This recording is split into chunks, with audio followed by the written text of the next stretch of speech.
Now it's time to bring in Kellyanne Conway, counselor to the president, over on the White House North Lawn. Kellyanne, nice to see you. Good morning. Good morning. First off, I guess the Vice President of the United States is following in the president's footsteps, and he's going down to Texas today. Is he going to get closer to the affected area?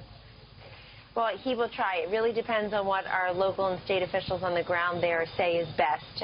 No one wants to be disruptive. They want to be helpful. And that, of course, is why the president and the First Lady 2 days ago went to Corpus Christi and Austin instead of Houston. The president does plan to get closer to the affected areas when those who know best on the ground say it is most appropriate to do so. We just cannot believe the breadth of people helping people, the strangers helping strangers and volunteers, and of course the coordination between local, state, and federal has made such a difference for so many people. But we also want to remind everybody that a lot of recovery and rebuilding is ahead of us. And only go home if you're told it's safe to do that. In the meantime, please listen to your local officials because they know best on the ground how to keep you safe and to attend to your basic needs of food and water and shelter. Kellyanne, we heard that the president might go back down there this weekend. Has that been confirmed? That is the plan for the president to travel back to the affected areas, Texas, possibly Louisiana on Saturday. But again, Ainsley, all of that really depends on what we hear from the officials who are closest to those in need. And the president has made very clear that he is here to help and has made very clear that he will do what is needed, whether it's to implore Congress next week to come up with the funding for those who are affected. 24.5 trillion gallons of water in short order, having been visited upon these affected areas, and people still, you see the scenes that thankfully you and others are covering diligently, that people are still in need. So the president will go. He will ask Congress for money, depending on where the needs are. But that is his intention. He wants to make sure people know that he is there, that we are all there for them, and put politics aside. We only hope that Congress can do that. I mean, the last 8 months, if past this prologue, have not been really profiles in courage. Yeah, no, that's exactly right. I mean, you can't get basic things done. Republicans have promised to repeal and replace Obamacare, pass tax reform, do minor things. The president stands ready to sign these major initiatives into law. There's obstructionist and resistance by the left. They said that they're for a better deal. All we see is same old spiel. So we hope when it comes to basic Hurricane Harvey funding that we can rely upon a bipartisan, or may I say nonpartisan, push. If there's one thing people should be able to agree on, it is that. But meanwhile, yesterday the president was in Missouri, as you alluded to, demanding that lawmakers pass sweeping tax reforms to make America more competitive. Yes. Yet he and others have been disappointed time and time again by Congress. Lay out what the path looks like. He was in Claire McCaskill's backyard, targeting maybe it's a push for Democratic support, but they've been resisting him from the beginning and haven't lifted a finger to help him or his agenda. And then you've got establishment Republicans and Mitch McConnell, who faced criticism from this president as well. Are you going for 51 or are you going for 60? What's the path in the Senate to actually make this law? Well, we're going for as many who will come on board, and we expect that will include a couple of Democrats as well. It should be lost on no one that last night in West Virginia, the vice president addressed the West Virginia Chamber of Commerce. Somebody in attendance, Democratic Senator Joe Manchin, who also refused to sign a Schumer letter recently, along with 2 of his Democratic Senate colleagues, all of whom, no coincidence, all 3 of whom are up for re-election next year. So a couple things. Number one, these Republican and Democratic senators and members of Congress are accountable to their constituents. And their constituents are telling them, we need tax relief and we want tax reform. We want a system that is simpler, fairer, get rid of this draconian, Byzantine, several thousand-page tax code that people need to hire a flotilla of attorneys and accountants and lobbyists just to be able to navigate the code. And we want this to be a jobs bill. If you reduce the tax burden on job creators and job holders, you're giving people a pay raise and you're helping them to create more jobs.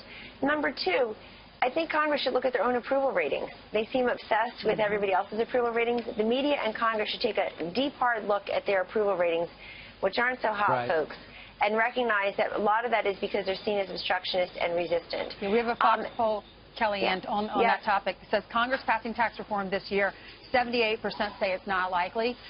They just don't have faith in this Congress. And then it goes They on don't. to say congressional job performance. They're saying now they approve, 17% approve, 74% disapprove. That's right. And look at the delta in the Fox News polls, Ainsley, with respect to how many Americans want tax reform to be done, want these major initiatives to pass, and then how many have faith that it will.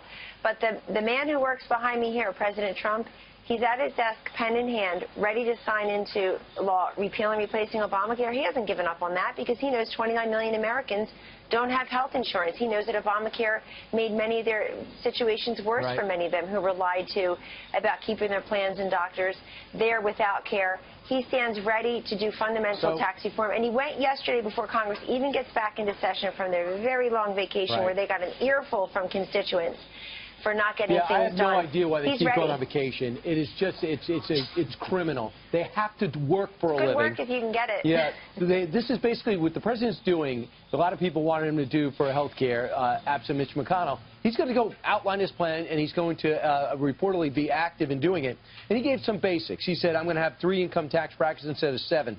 I'm going to look to get a 15% corporate tax cut. I'm going to repeal the estate tax and alternative minimum tax. Having said that, I'm thinking, okay, that's a good framework. I wonder how it's going to be hashed out. Details to come. It didn't stop Nancy Pelosi from coming out immediately and said, instead of offering the American people a plan for real job-creating tax reform, President Trump is pushing billionaires first, trickle-down tax scheme that hands out massive tax cuts to the wealthiest, most expensive American families. I sense she's against something she doesn't even been presented with yet. I mean, that is just the wrong attitude. That's anti what we're seeing in Texas. Do you think there might be, on some level, a fear among Democrats that if tax reform is passed for America, the economy will grow at such a rate it will be impossible for them to win an election? You hit it correctly. That's what I see. And this is what happened in the past when Ronald Reagan gave us fundamental tax reform. He was more popular. It helped his vice president get his third term, frankly. But what is Nancy Pelosi's plan? She's talking about Donald Trump's plan for tax reform. What is her plan? And that excerpt you just showed is just a bunch of it's just a political screed. It's probably taken out of the What Happened book because it sounds like the same old stuff they talk about against Republicans without even seeing the structure. But look, Nancy Pelosi and others in her party are going to have to go back to their constituents and explain to them and be held accountable why they stood in the way of Americans paying less in taxes and why they stood in the way of making U.S. more competitive. You know, the corporate tax rate we have like the highest corporate tax rate in the developed world, in the world, and it's hurting us. And I want everybody to remember this name, this word, repatriation. So on TV, they see a lot of equivocation and prevarication. Repatriation is Sesame's Grover word of the season here, because that means that we get all the gazillion dollars of wealth that's parked in other countries back into this country. We've encouraged companies to legally park their money elsewhere. This is all, the jobs and the money must come back here. This is all great stuff, but there's 2 words that grassroots Republicans say every day: Mitch McConnell. Establishment Republicans. There might be some Democrats that'll come on board, but 1 or 2 votes doesn't get to 60. What's the real deal brass tacks path? Is it the nuclear option? Is it wait for the budget to pass for reconciliation? Because a lot of people feel like 60 is fantasy land in this Senate, where the Dems are committed to resisting this president no matter what. Yeah, well, look, the 25 who are up for re-election in the Senate, Democrats in the Senate next year, have constituents who need tax reform. 10 of those states, Donald Trump won. 5, he won by double digits. So at the very basic minimum, those Democratic senators got to look at their constituents, look in the mirror, and put the 2 together and be for tax reform. There's something else going on with the math, the calculation that nobody talks about, which is, New Jersey's Senator Bob Menendez is a little busy these days.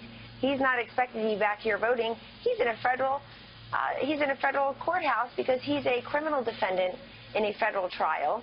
And people should really go and look at the prosecutor's case as laid out this week. It is just stunning.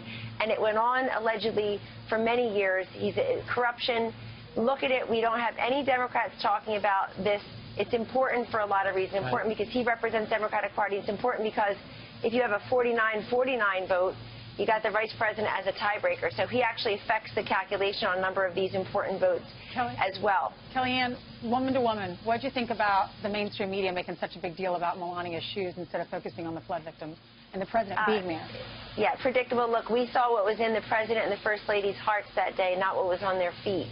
And it suggested to me, Ainsley, that the left is really very worried that the president is successfully showing leadership and compassion and empathy and resolve and action, coordinating with state, local, and federal officials, but also showing the people of Texas and Louisiana that we as Americans stand with our brothers and sisters there. But it was predictable. By the way, she didn't wear those shoes down in Texas. She wore them onto the plane. And by the way, she can wear whatever she wants. This is what cracks me up about the feminists. I'm a free thinker. I'm an independent. Nobody tells me what to do. They get upset if somebody says you're wearing a pretty dress or calls you honey. But they have judgment end on end. And the thing about the First Lady that everyone should know is everyone looks at her and immediately sees, quite correctly, elegance, beauty, class. But they should also know she speaks 5 languages. She's brilliant. She's incredibly savvy. Those of us privileged enough to know her and work with her a bit see what an important part of this administration she is. And people ought to show some respect for her. Kellyanne, thanks so much. Thank you.